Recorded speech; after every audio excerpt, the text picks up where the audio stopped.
Hi. I will show you how to use subcafe function on iCafeCloud. This function allows you to bind licenses, so that the customers can use their account on all bound cafes. First of all, open Settings page. And go to License tab. Then click Add button. Enter the license and password.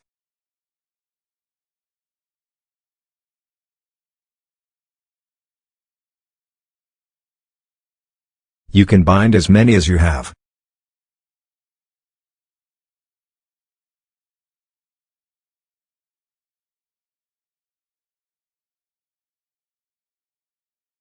Now let's add the member in one of the subcafe.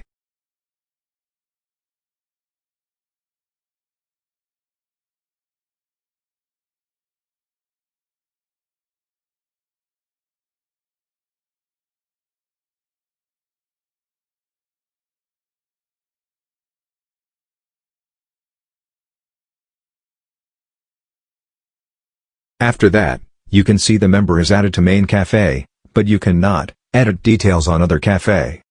Also note that the offers can be used only on cafe where they were purchased.